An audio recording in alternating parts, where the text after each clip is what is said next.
Չեմ հասկանում, Հայաստանում աշխատանք չկա, մարդիկ ամիսներով փնտրում են աշխատանք, ոչ մեկ չի արձագանքում։ Այստեղ գրեք ձեր առաջարկները, բացի օնլայն աշխատանքներից։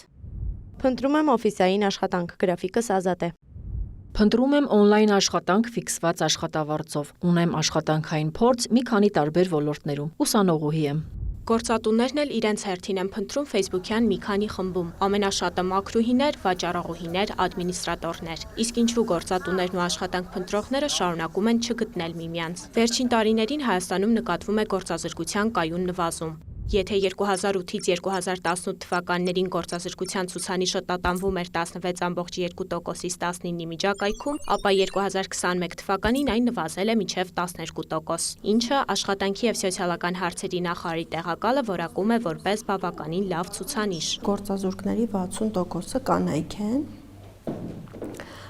քանի որ ինչպես տեղյակ եք, կանայք պայմանավորված երեխայի խնամքով կամ իրենց հարազատի խնամքով ինչ որ մի պահի աշխատանքից դուրս են գալիս եւ հետո աշխատաշուկա վերադառնալը շատ ավելի դժվար է լինում,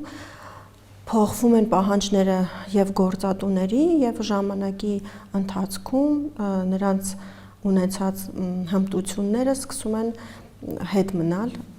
ժամանակի պահանջից։ Գործազրկության ցուցանիշը բարձր է նաև երիտասարդների շրջանում։ 15.5-ից մինչև 29 տարեկանների 21.5%-ը գործազուրկ է։ Այս բացը լրացնելու համար միասնական սոցիալական ծառայության հետ համագործակցությամբ 2024 թվականին ներդրվել է փորձնակի ինստիտուտը։ Սա հնարավորություն է տալիս ուսանողներին կամ նորավարտներին մինչև 2 ամիս ժամկետով փորձառություն անցնել գործատուի մոտ եւ ձեռք բերել առաջին աշխատանքային փորձը։ Մոտ 1 ամիս առաջ վերջինը, որ իրենց աջակցությամբ ուղեգրով աշխատանք փնտրող անձը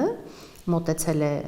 մեր ուսումնական հաստատություն եւ համալրվել է մեր աշխատակիցների շարքերին։ Երևանի բազմամասնագիտական պետական քոլեջն այդ ծրագրին միացած մի շարք հաստատություններից մեկն է։ Տնօրենը մանրամասնում է։ Իրազեկման արշավ էին ստեղծել միասնական սոցիալական ծառայությունում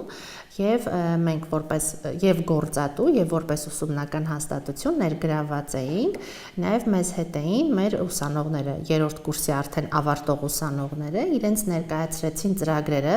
զբաղվածության պետական ծրագրերը, որոնք իրականացվում են միասնական սոցիալական ծառայության կողմից, հաշվառվեցին հետագայում օգտվելու համար։ Շատ աշխատանք փնտրող ունենալը դեռ չի նշանակում որակյալ աշխատող։ Գործատուները հիմնականում դժգոհում են աշխատանք փնտրողների մասնագիտական որակներից։ Շինարարության ոլորտում օրինակ կա եւ բարձր որակավորում ունեցող ճարտարագետների եւ միջին մասնագիտական հմտություններ ունեցողների, խառատների, զոդողների կարիք։ Բազմաթիվ են նաեւ բանվորի, մանկավարժի, հրուշակագործի թափուր հաստիկները։ Եթե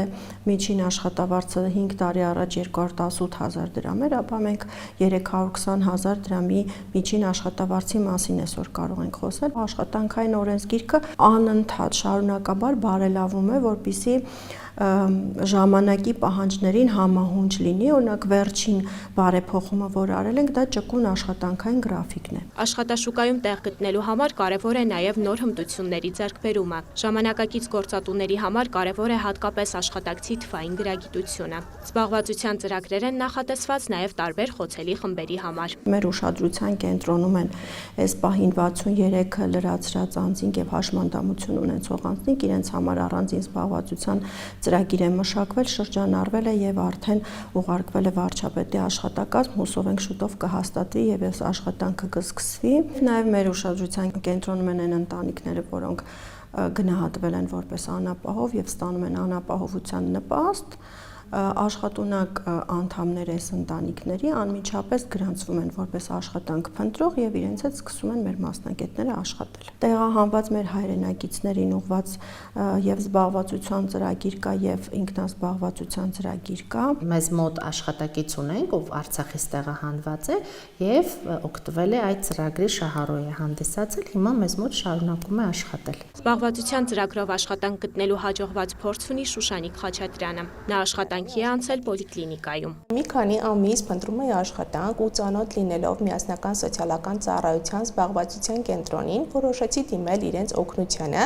աշխատանք գտնելու գործընթացը ավելի արագ կազմակերպելու համար։ Ըստ աշխատանքի եւ սոցիալական հարցերի նախարարությունից լուրերին փոխանցված տվյալների 1 տարվա ընթացքում աշխատատեղերի քանակն ավելացել է 31687-ով։ Եթե 2025 թվականի մարտին հարկման բազա ունեցող աշխատատեղերի ընդհանուր թիվը 784659 էր, ապա 2026 թվականի մարտին այդ ցուցանիշը հասել է 816346-ի։